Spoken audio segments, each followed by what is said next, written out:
आज हम लोग आपके मैट्रिक में जो 10th क्लास में जो चैप्टर है सबसे अंतिम फिजिक्स का उस पे चर्चा करेंगे। ठीक है, तो दोस्तों आप लोगों के सामने सबसे अंतिम चैप्टर है अध्याय 13। ठीक है ना, अध्याय 13 सबसे अंतिम चैप्टर है और उसका नाम है विद्युत धारा के चुंबकीय प्रभाव। ठीक है, मतलब बेस में कहा जाए मेन जो है एक्चुअल मीनिंग जो है इस चैप्टर का वो ये है कि जो एक तार होता है, बिजली का तार, ठीक है, वो तार जो है ना एक चुंबक की तरह काम करता है। इस पूरे चैप्टर का मकसद एक ही है।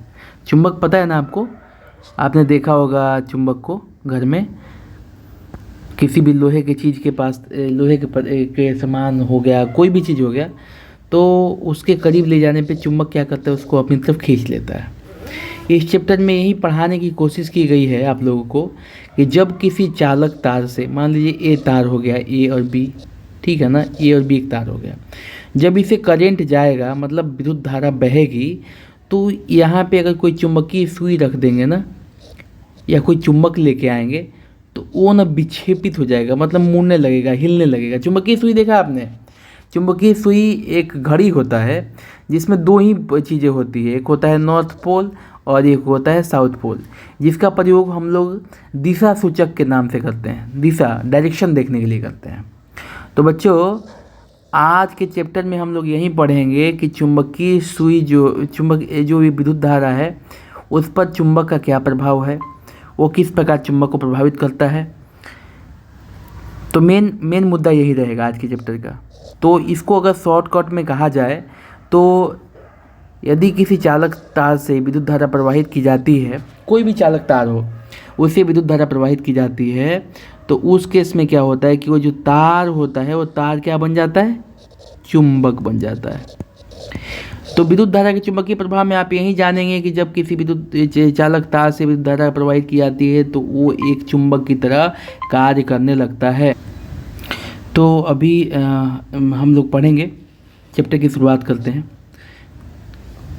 चैप्टर की शुरुआत करने से पहले मैं आपको एक चीज़ बता देना चाहता हूँ कि जो पूरी कहानी है उसके रचयिता हैं, मतलब पूरी कहानी के रचयिता, मतलब ये कहना चाहता हूँ बच्चों कि ये पूरे चीज़ों की व्याख्या करने वाले सिर्फ एक व्यक्ति थे और उनका नाम था ऑस्ट्रेड। क्या नाम था? ऑस्ट्रेड। उनका नाम था ऑस्ट्रेड, ठीक है ना। तो इनके बारे में पहले हम लोग थोड़ा जान लेते हैं, क्या है, कैसे हैं, ठीक है। देखिए मैंने लिखा है, पढ़ते हैं इसको, ठीक है। मैंने लिखा है कि विद्युत धारा के चुंबकीय प्रभाव की व्याख्या मतलब वर्णन, ठीक है ना। विद्युत धारा के चुंबकीय प्रभाव की व्याख्या सर्वप्रथम 1820 ईस्वी में पूछता है कि कौन से साल में किया था। तो आप क्या बताएंगे? सर्वप्रथम 1820 ईस्वी में ऑस्ट्रेड, किसने किया बच्चों? ऑस्ट्रेड ने किया था। उन्होंने किया नहीं था, मतलब वो अचानक से हो गया। जैसे उन्होंने टेबल पे एक चुंबकीय सुई रख दिया था और उसके कुछ दूरी पे एक तार से करंट जा रहा था, तो उनका ध्यान अचानक से उस तार पे गया कि क्या हो रहा है भाई। तो उन्होंने देखा कि चुंबकीय सुई जो है रिफ्लेक्ट हो रहा है। चुंबकीय सुई कैसे होता है बेटा? गोल सा होता है, ठीक है। इसके बीच में एक पुली लगी रहती है और कुछ इस तरह से बनावट रहता है उसका, कुछ इस तरह से बनावट रहता है, यही ऐसे ही होता है। ये पोल नॉर्थ होता है और ये पोल साउथ होता है। अगर ये जो सुई इस तरफ भाग रही है, ये नीचे की तरफ ही इस तरफ भाग रही है, तो उससे पता चलता है कि उस हिल रही है। तो चुंबकीय सुई तभी एक जगह पे पड़ा रहेगा तो पड़ा रहेगा। अगर उसके नॉर्थ पोल एवं साउथ पोल में हलचल हो रहा है, मतलब नॉर्थ साउथ की तरफ जा रहा है, साउथ नॉर्थ की तरफ जा रहा है, तो मानेंगे कि वहाँ पे कोई और एक चुंबक आ गया। अगर कोई और चुंबक आएगा तभी ऐसा होगा, अदरवाइज ऐसा होने का कोई चांस ही नहीं है बेटे, ठीक है। तो ध्यान से देखिए, विद्युत धारा के चुंबकीय प्रभाव की व्याख्या सर्वप्रथम 1820 ईस्वी में किसने किया? ऑस्ट्रेड ने किया था, ठीक है बच्चों। इतना तक समझ में आ गया। उसके बाद देखो, उनका यह खोज अचानक से हुआ। जैसे कि मैंने आपको बताया ना, वो कुछ और ढूंढ रहे थे बट उनको अचानक से ये मिल गया, ठीक है। उसके नीचे क्या लिखा है? एक तांबे के तार से विद्युत धारा प्रवाहित हो रही थी, तभी उससे कुछ दूरी पर मौजूद चुंबकीय सुई मतलब बेटा ये वाला चुंबकीय सुई जो मैंने अभी बताया ना, चुंबकीय सुई में विचलन देखा गया। चुंबकीय सुई में क्या देखा गया बेटा? चुंबकीय सुई में विचलन देखा गया। ठीक है, मतलब विचलन का मतलब है चुंबकीय सुई हिलने डुलने लगी। ठीक है, और तब ऑस्टेड के द्वारा चुंबकीय क्षेत्र को परिभाषित किया गया।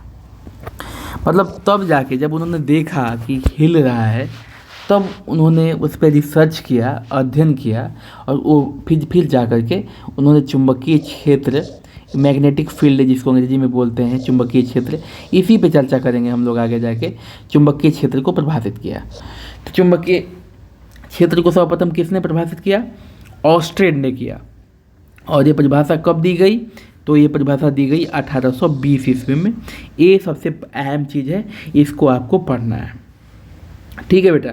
उसके बाद देखो, उसके बाद मैंने लिखा है कि इन्हीं के सम्मान में चुंबकीय क्षेत्र का मात्रक का नाम ऑस्टेड रखा गया। ये तो याद करने में कोई डिस्टर्बेंस नहीं है बेटा। चुंबकीय क्षेत्र का मात्रक क्या रखा गया? ऑस्टेड। उनके सम्मान में रखा गया। उनके जब कोई साइंटिस्ट बहुत अच्छा चीज़ कुछ खोज देता है तो उसकी खोज को उसी के नाम पे रख दिया जाता है। ठीक है, यही नियम है। तो इनके साथ भी यही हुआ। अब हम आगे पढ़ते हैं।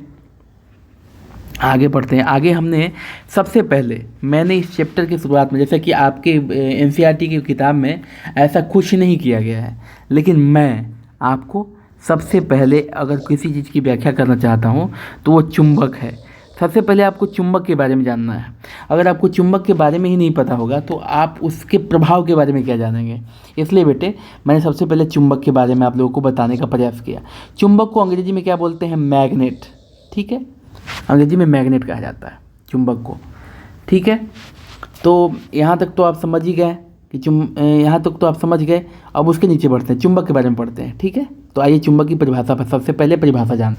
चलो बेटे, तो चुंबक कहते कि चुंबक को तो सबने आपने देखा ना, चुंबक को सभी ने देखा होगा। चुंबक की अगर बात की जाए तो चुंबक कुछ इस तरीके का होता है। अगर बाज़ार से आप ख़रीदोगे यूज के लिए चुंबक को, तो चुंबक का छड़ यूज होता है।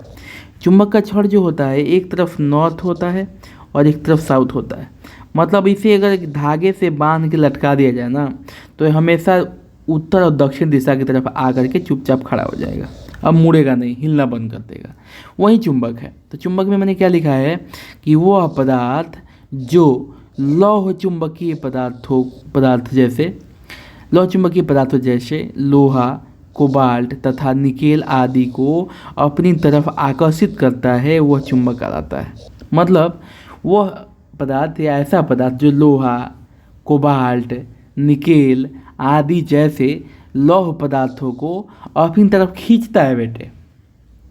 अभी लोहा लेके जाएंगे चुंबक के पास में, लोहा लेके जाएंगे तो अपनी तरफ खींचेगा ना, ये लोहा खींचेगा। तो ऐसे पदार्थ को क्या कहते हैं? चुंबक कहते हैं। अंग्रेजी में मैग्नेट कहते हैं। अब चुंबक कैसे मिला ये मैं लिखना भूल गया बेटे। ठीक है, तो आप इसको नोट कर लीजिए, मैं बता देता हूँ। ठीक है, तो चुंबक जो है सबसे पहले मैग्नेट शब्द की उत्पत्ति सबसे पहले मैग्नेशिया से हुई। मैग्नेट की उत्पत्ति सबसे पहले कहाँ से हुई मैं बता देता हूँ आपको। देखिए, मैग्नेट शब्द की जो उत्पत्ति है, मैग्नेट यानी चुंबक। ठीक है ना, अंग्रेजी में मैग्नेट कहते हैं। तो मैग्नेट शब्द की उत्पत्ति वहीं पे लिख दीजिएगा उसके नीचे। ठीक है ना, मैग्नेट शब्द की उत्पत्ति, ठीक है, कहाँ से हुई? तो मैग्नेशिया से हुई। कहाँ से हुई? मैग्नेशिया से। क्यों हुई? क्योंकि वहाँ ही सबसे पहले ये मिला था। मैग्नेशिया से हुई,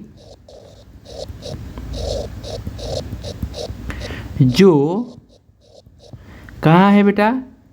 मध्य एशिया में एक जगह है, जो मध्य एशिया में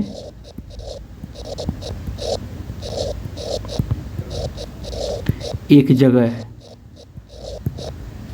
वहीं पे सबसे पहले मैग्नेट मिला था।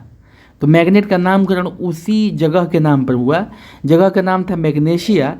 तो तो वहाँ पे जो पत्थर मिला जो पत्थर मिला लोगों को जिसमें लोहा चिपक जाया करता था, तो उन्होंने उस जगह का उस पत्थर का नाम रखा मैग्नेट। ठीक है, मैग्नेट नाम इसलिए पड़ा क्योंकि वो मैग्नीशिया से मिला था। ठीक है, तो मैं कोई बोलेगा कि चुंबक कहाँ मिला, सबसे पहले क्या नाम पड़ा, तो चुंबक एक पत्थर की तरह मिल गया था। लोगों ने देखा कि ये लोहा को अपनी तरफ खींचता है। चूँकि ये मिला कहाँ था, मैग्नीशिया से, इसलिए इसका नाम क्या पड़ गया, मैग्नेट। ठीक है बेटे, अभी हम लोग आगे पढ़ते हैं। हाँ, तो हम लोग कहाँ थे, चुंबक के बारे में पढ़ लिए। चुंबक के गुण के बारे में हम पढ़ लेते हैं थोड़ा, चुंबक के क्या क्या गुण होते हैं। ठीक है, चुंबक के गुण पढ़ते हैं।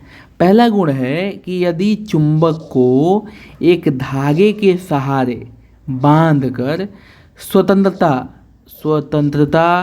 पूर्वक लटका दिया जाए, मतलब चुंबक को, मान लो ये चुंबक हो गया हमारे सामने, ये चुंबक हो गया, एक धागा बांध दिया गया बीच में और इसको लटका दिया गया। ठीक है, तो वह उत्तर और दक्षिण दिशा की ओर स्थिर हो जाता है। तो हमेशा कहाँ आके खड़ा हो जाएगा, एक दिशा में आके रुक जाएगा, उत्तर और दक्षिण दिशा। एन मतलब होता है बेटा नॉर्थ, नॉर्थ मतलब उत्तर, एस मतलब होता है साउथ, मतलब दक्षिण। तो एन और एस में डाउट मत होइएगा। ठीक है, तो ये उत्तर और दक्षिण दिशा की तरफ आके, जो उत्तर की तरफ आके रुकता है उसे एन बोलते हैं, उत्तरी ध्रुव कहते हैं।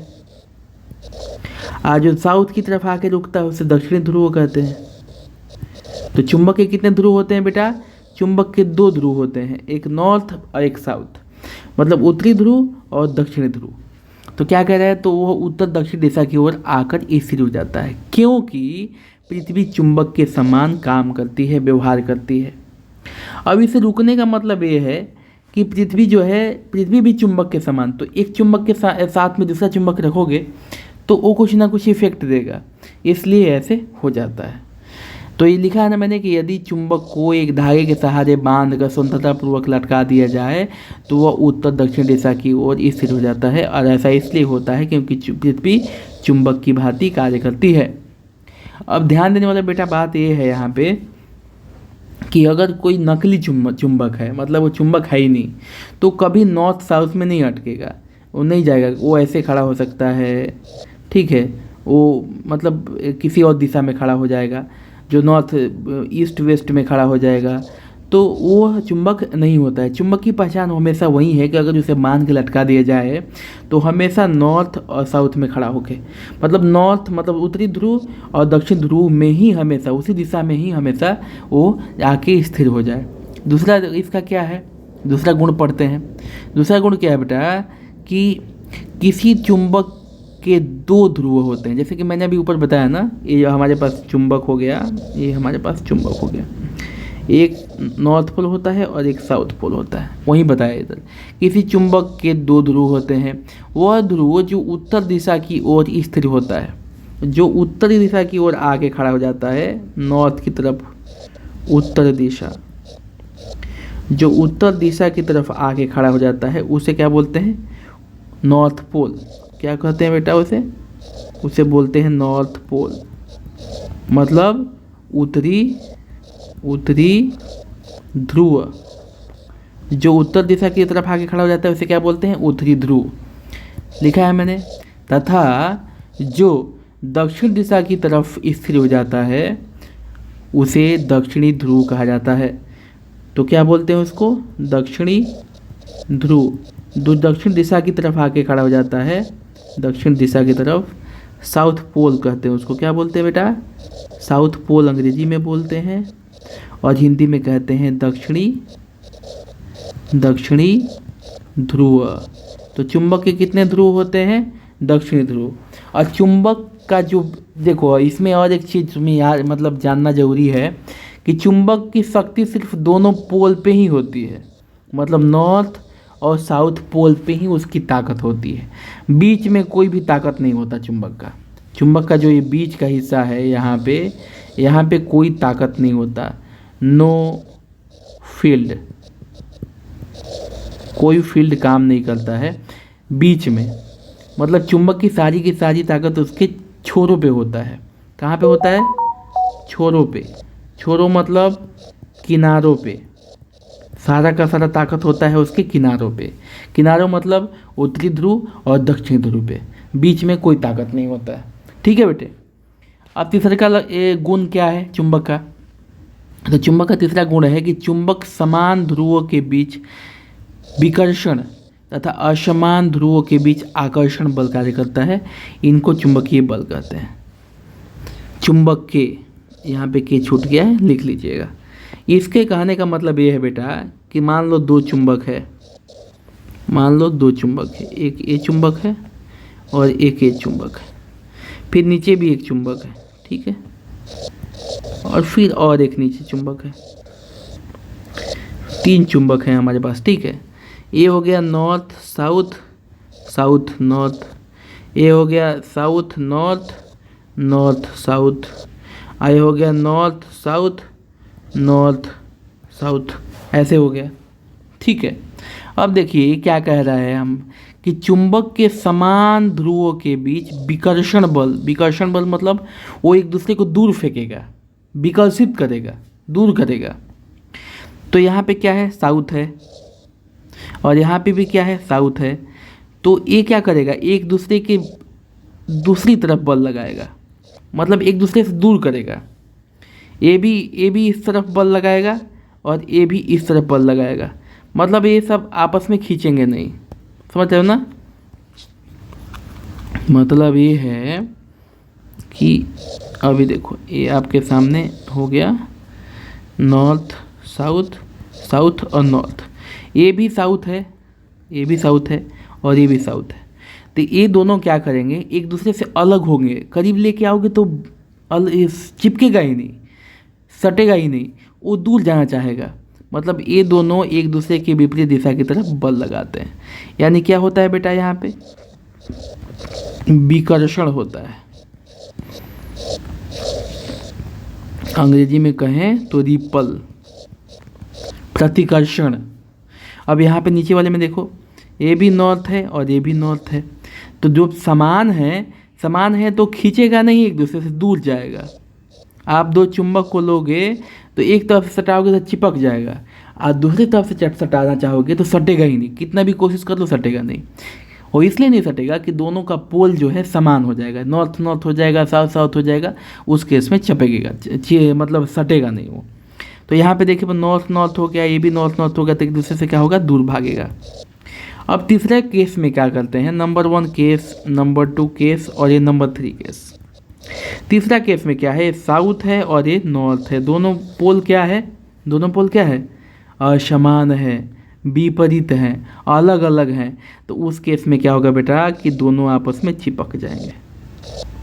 यहाँ कौन सा बल काम करेगा? तो यहाँ आकर्षण बल काम करेगा, एक दूसरे से चिपक जाएंगे। तो मतलब ये कहा जाए कि इसलिए यहाँ पे कहा गया है कि समान ध्रुवों के बीच विकर्षण बल और असमान ध्रुवों के बीच आकर्षण बल काम करता है। और इस बल को क्या बोलते हैं बेटा? तो ये बल, जो बल काम करता है उस बल को बोलते हैं चुंबकीय बल। तो ये गुण में आप यही पढ़े हैं, ठीक है। आगे देखते हैं। चुंबक का शायद ये आखिरी गुण है, ठीक है। तो इस गुण में क्या कह रहा है कि एक चुंबक के कई टुकड़े कर दी जाए। मतलब कहने का मतलब है बेटा कि एक चुंबक को चाहे कितने भी टुकड़े कर दी जाए तो प्रत्येक टुकड़े के 2 ध्रुव बन जाएंगे। मतलब एक चुंबक में हमेशा 2 ध्रुव रहेगा, कितने भी टुकड़े क्यों ना कर दो उसके 2 ध्रुव बने रहेंगे, एक उत्तरी ध्रुव और एक दक्षिणी ध्रुव।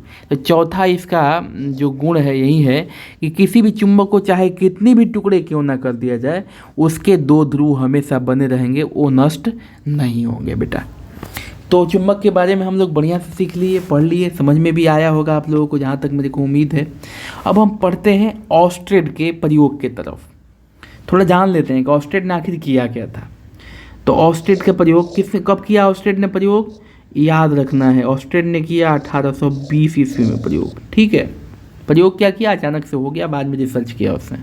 सबसे पहले ऑस्टेड ने एक तार लिया AB, कौन सा तार लिया, ए बी एक तार लिया, उसे धारा बहवाया आई, ठीक है, एक करंट बहने लगा, ठीक है ना, और उसके बगल में रख दिया एक चुंबकीय सुई, ठीक है, चुंबकीय सुई रख दिया, उसके बगल में उसने एक चुंबकीय सुई रख दिया, नॉर्थ और साउथ, ठीक है। तो वो देख रहा था, तो उसने पाया कि जब धारा नहीं बह रही है, मतलब प्लग को और स्विच को ऑफ कर दिया गया, ऑफ करके रखा गया है, तो चुंबकीय सुई में कोई भी हलचल नहीं है, मतलब चुंबकीय सुई क्या है, बिल्कुल शांत है, कोई हिल डोल नहीं है, एक जगह पे पड़ा हुआ है। दूसरे केस में क्या हुआ कि जैसे ही उसने स्विच ऑन किया, मतलब धारा को प्रवाहित किया, तो उसने देखा कि चुंबकीय सुई नॉर्थ से साउथ की तरफ, साउथ से नॉर्थ की तरफ विक्षेपित होने लगी, पूरा तेज़ी में विक्षेपित होने लगी। तो वही मैंने लिखा हुआ है भाषा में, क्या लिखा बेटा, सर्वप्रथम एक तार ए बी लिया जाता है और उसके ठीक नीचे एक चुंबकीय सुई रख दी जाती है।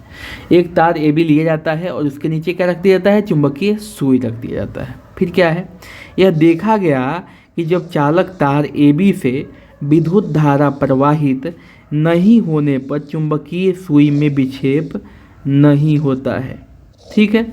ये भी मैंने आपको ऊपर बताया कि जब उससे विद्युत धारा प्रवाहित नहीं हो रही थी तो चुंबकीय सुई में किसी प्रकार का विक्षेप नहीं हो रहा था बेटा। दूसरा कंडीशन क्या कह रहा है, दूसरी स्थिति में प्लग ऑन कर दिया जाता है और पाया जाता है कि धारा प्रवाहित होने के क्रम में चुंबकीय सुई विक्षेपित होती है, ठीक है ना, मतलब सुई लगती है हिलने डोलने।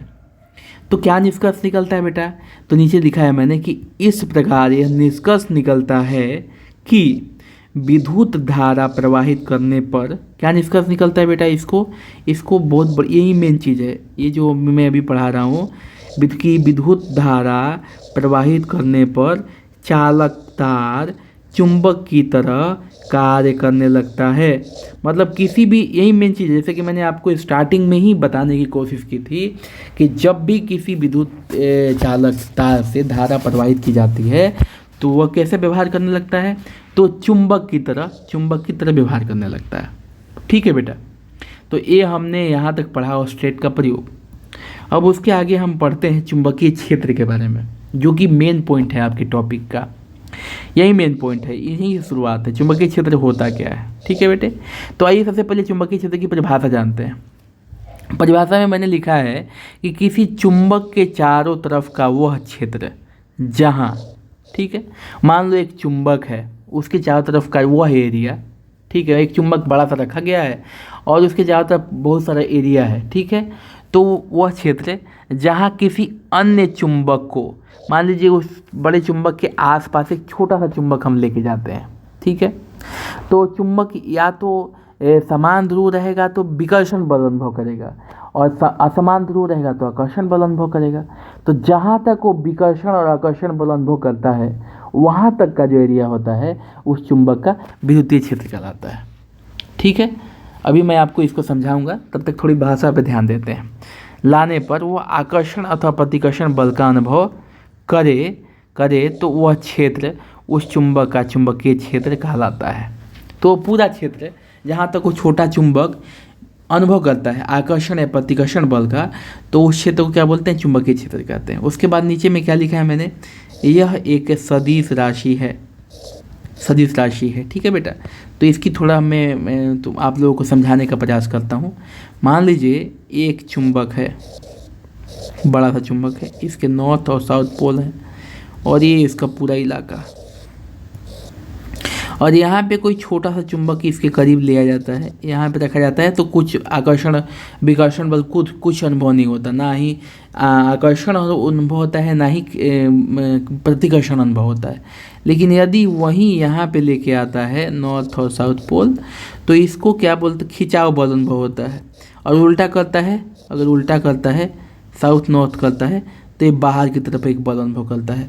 तो वो पूरा इलाका जहाँ कोई अन्य चुंबक को लाने पे आकर्षण या विकर्षण बल का अनुभव करता है, तो उस इलाके को क्या बोलते हैं, चुंबकीय क्षेत्र कहते हैं, और इसे बी द्वारा सूचित किया जाता है, ठीक है बेटे। अभी आगे देखो, बी द्वारा सूचित किया जाता है, याद रखिएगा, बी द्वारा सूचित किया जाता है। अभी देखिए मैंने एक चीज़ पढ़ा है, सदिश। पता नहीं ये आपके चैप्टर या आपके मतलब सिलेबस में है या नहीं है, बट मैं थोड़ा सा इसका जिक्र कर देता हूँ। तो ये वह राशि है, वह राशि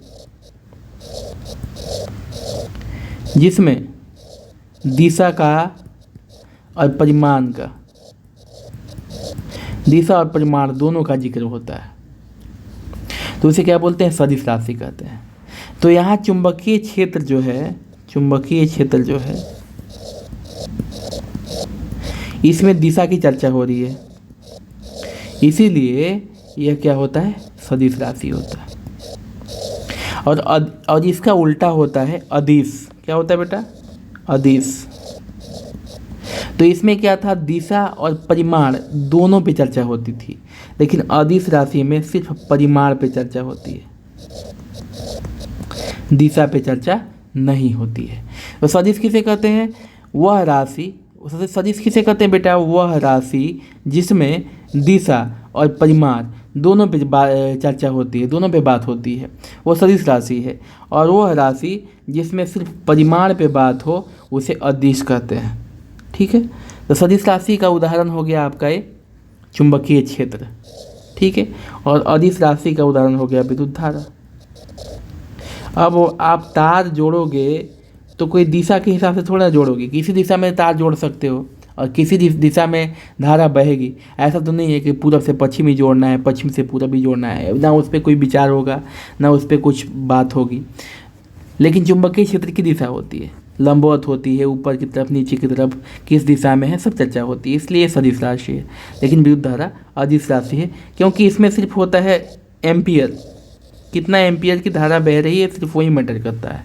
ये मैटर नहीं करता कि धारा किस तरफ बह रही है, किस दिशा में बह रही है, वो मैटर नहीं करता। तो विद्युत धारा क्या है, विद्युत धारा जो है, विद्युत धारा जो है ये अदिश राशि है, अदिश, अदिश, अदिश। ठीक है बेटे, अदिश राशि ऐसे बोलते हैं। चलिए तो आगे पढ़ते हैं। आगे चुंबकीय क्षेत्र के बारे में तो हम लोग जान गए, चुंबकीय क्षेत्र की चर्चा भी हो गई, ये भी जान गए कि ये सदिश राशि है। सदिश किसे कहते हैं बेटे, सदिश वह राशि है जिसमें दिशा और परिमाण दोनों पे विचार किया जाता है। अब इस चैप्टर का सबसे इम्पोर्टेंट टॉपिक है चुंबकीय बल रेखाएं। ठीक है बेटे, चुंबकीय बल रेखाएं सबसे इम्पोर्टेंट टॉपिक है। तो आइए इस पे बात करते हैं। देखो ये चुंबक हो गया ना, ये चुंबक हो गया, तो इसमें एक रेखाएं मतलब एक क्षेत्र बनता है, एक एरिया बनता है, एक रेखा निकलती है। ठीक है ना, एक किरण टाइप समझ लो, किरण निकलती है या फिर रेखा निकलती है। तो रेखा क्या होता है कि नॉर्थ पोल से निकलती है और साउथ पोल में चली जाती है। ठीक है, नॉर्थ पोल से निकलती है और साउथ पोल में चली जाती है, फिर इधर नॉर्थ पोल से निकली साउथ पोल में चली गई, नॉर्थ से निकली साउथ में चली गई। लेकिन अंदर क्या होता है, अंदर होता है कि साउथ से वापस कहाँ जाती है, नॉर्थ में आ जाती है। मतलब एक गोला बनाती है, वक्र बनाती है। क्या बनाती है, वक्र, बंद वाला, बंद वक्र बनाती है। ठीक है ना, तो इसका परिभाषा कैसे लिखेंगे हम लोग। चुंबकीय क्षेत्र रेखाएं क्या होती है, चुंबक के चारों ओर का क्षेत्र, यही क्षेत्र क्रिएट करती है। चुंबकीय क्षेत्र के क्षेत्र जो है कौन बनाता है, चुंबकीय बल रेखाएं बनाती है। ठीक है, तो वह बल चुंबकीय क्षेत्र रेखाएं के बारे में जानने के लिए सबसे पहले जानेंगे कि क्या इसका रूप क्या है। तो देखिए, चुंबकीय क्षेत्र के अंतर्गत कहाँ, ये रेखाएं कहीं और पैदा नहीं होगी, यह चुंबकीय क्षेत्र में ही पैदा होगी, अंतर्गत ही होगा, चुंबकीय क्षेत्र के अंतर्गत ही होगा। तो चुंबकीय क्षेत्र के अंतर्गत वह वक्र रेखा, वक्र मतलब गोल होता है, वह वक्र रेखा जो बाहर से, मतलब जो बाहर से, यहाँ थोड़ा सा जोड़ लीजिएगा, जो चुंबक के बाहर से जो चुंबक, ये चुंबक यहाँ पे मैंने पहले लिख दिया है, कोई बात नहीं, यहाँ से काट भी सकते हैं। जो बाहर से चुंबक के उत्तरी ध्रुव से दक्षिणी ध्रुव की ओर चलता है। कैसे निकलता है बेटा, कोई पूछेगा कि चुंबकीय क्षेत्र रेखाएं कैसे चलती है, तो आप क्या बताएंगे, चुंबक के उत्तरी ध्रुव से निकलती हैं और दक्षिणी ध्रुव में जाती हैं। ठीक है, और चुंबक के अंदर, कहाँ बेटा, चुंबक के अंदर दक्षिणी ध्रुव से उत्तरी ध्रुव की तरफ लौटती है। मतलब बाहर से कहाँ कहाँ से कहाँ जाती है, उत्तर से दक्षिण जाती है, और अंदर में भीतर से, चुंबक के भीतर से दक्षिण से उत्तर की तरफ लौटती है, तो उसे चुंबकीय बल क्षेत्र रेखाएं कहते हैं। तो ऐसी रेखाओं को क्या कहते हैं बेटा, चुंबकीय क्षेत्र रेखाएं। जैसे कि मैंने यहाँ फिगर में आपको दिखाया है, नॉर्थ पोल से निकली, साउथ में गई, साउथ से निकली और अंदर अंदर नॉर्थ में चली गई।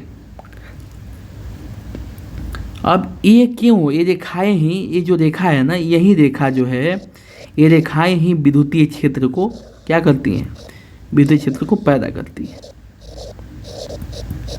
चुंबकीय क्षेत्र रेखाएं ही विद्युतीय क्षेत्र को पैदा करती हैं, आप इसको याद रखिएगा। अब इसके गुण पढ़ेंगे, इसके गुण बहुत ही इंपॉर्टेंट है बेटा, इसलिए इसको बहुत बढ़िया से रटना है, पढ़ना है, ठीक है। पहला गुण क्या है कि इसका उपयोग चुंबकीय क्षेत्र की दिशा को दर्शाने में किया जाता है। चुंबकीय क्षेत्र की दिशा किस तरफ है, मतलब मेन रोल क्या है इसका, मेन रोल है चुंबकीय बल क्षेत्र रेखाएं जो है वो, चुंबकीय क्षेत्र रेखाओं को चुंबकीय बल रेखाएं भी कहते हैं, ठीक है, इसमें कोई डाउट मत करना। क्षेत्र रेखाएं, बल रेखाएं दोनों एक ही चीज़ है। तो चुंबकीय क्षेत्र रेखाएं जो है वह विद्युतीय क्षेत्र को उत्पन्न करती है और उसको दिशा प्रदान करती है। तो पहले का समझ में आ गया आपको कि चुंबकीय क्षेत्र रेखाएं जो है वही विद्युतीय क्षेत्र को उत्पन्न करती हैं। दूसरा चीज़ मैंने क्या लिखा है कि यह बंद लूप बनाती है। लूप मतलब अगर लिखा जाए बेटा तो वक्र बनाती है। जैसे कि मैंने बताया कि उत्तर से निकली दक्षिण गई, फिर उत्तर से निकली दक्षिण गई, लेकिन अंदर ही अंदर कहाँ से आई, साउथ से नॉर्थ में। तो एक क्या बन गया, एक गोला बन गया ना, एक गोला बन गया, इसलिए बोलते हैं बंद लूप, मतलब बंद वक्र बनाती है, इसका गुण है। तीसरा क्या है, यह एक दूसरे को नहीं काटती हैं। बेटा ये बहुत इंपॉर्टेंट है, ये जो है ना ये बहुत इंपॉर्टेंट है।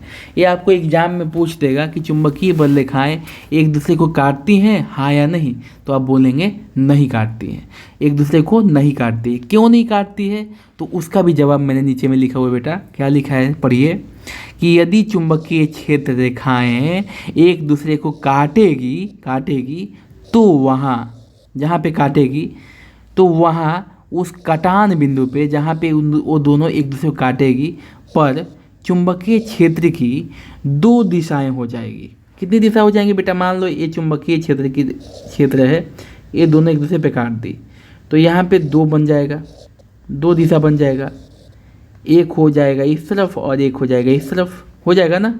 ये रेखाएं एक दूसरे को काटेगी तो दो दिशा बनेगा, एक ऊपर की तरफ एक बगल की तरफ।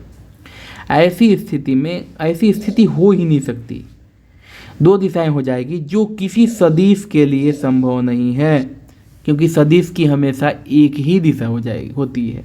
और यहाँ कितनी हो जाती है बेटा, यहाँ दो दिशा हो जा रही है।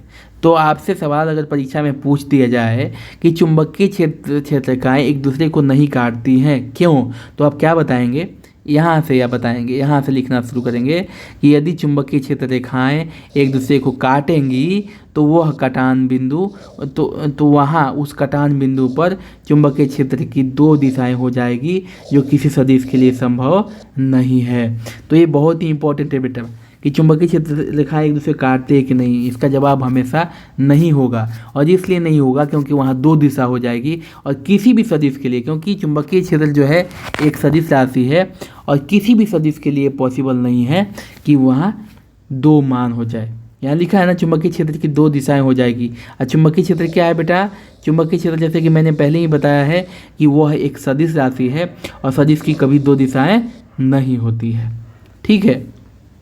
आगे क्या कह रहा है, जब दो चुंबकीय क्षेत्र रेखाएं के बीच कम दूरी होती हैं, जैसे मान लो ये हमारे पास चुंबक है, ये नॉर्थ पोल और ये साउथ पोल, ये दो चुंबकीय रेखाएं हैं, इनके तीन हैं, चार हैं, इनके बीच में बहुत कम दूरी है, और ये एक ये हो गया, ठीक है, ये दो बड़ा बड़ा हो गया। तो जिनके बीच में कम दूरी रहेगी ना, कम दूरी होती है वो तो वहाँ चुंबकीय क्षेत्र प्रबल होता है। जब दो चुंबकीय क्षेत्र रेखाओं के बीच कम दूरी होती है तो वहाँ चुंबकीय क्षेत्र क्या होता है, बहुत ही तगड़ा होता है, पावरफुल, प्रबल होता है, ठीक है। प्रबल मतलब तगड़ा, पावरफुल, ठीक है बेटा। 5 नंबर पॉइंट कह रहा है कि मान लो ये नॉर्थ और साउथ पोल हो गया, ये चुंबक हो गया, तो दो चुंबकीय बल रेखाओं के बीच की जो दूरी है यहाँ पे ज़्यादा है। तो जब दो चुंबकीय क्षेत्र रेखाओं के बीच की